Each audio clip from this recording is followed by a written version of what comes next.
আমাদের বাড়ি মগরা বনেমাঠ, আমাদের মাঠের ধারেই বাড়ি।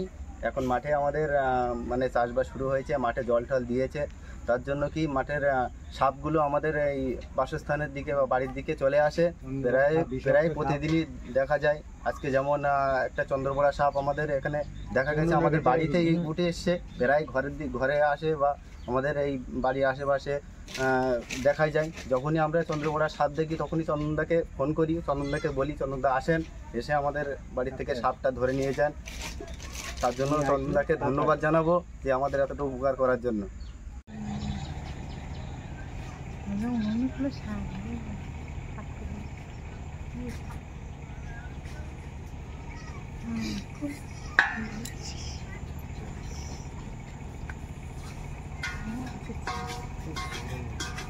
মাথাটা সব কিছুটা হালকা ভিজিয়ে আসবে তাহলে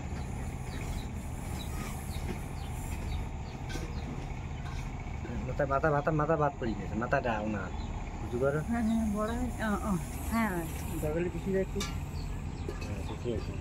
মাথা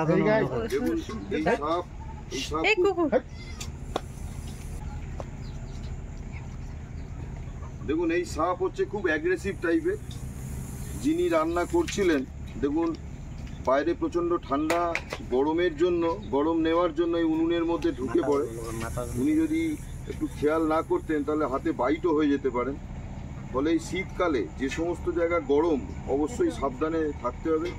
এবং যে সমস্ত জায়গায় এরকম কাঠ ফুটো আছে, জমির সংলগ্ন অঞ্চলে বাড়ি, তারা খুব সাবধানে থাকবেন। কারণ এই সমস্ত জায়গায় সাপ তাদের বাসস্থান হারানোর জন্য এই সমস্ত জায়গায় আশ্রয় নেয়। হ্যাঁ, মগরা বনের মাঠ থেকে উদ্ধার করে আবার তার যে স্বাভাবিক বাসস্থান সেখানে ছেড়ে দেওয়া হবে।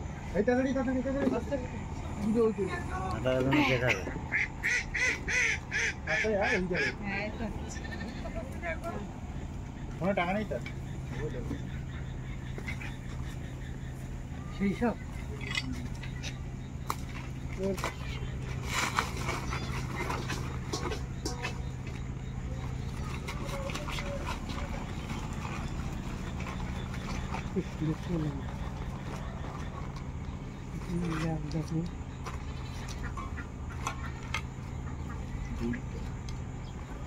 বিশাল বড় চন্দ্রপড়া সাপ।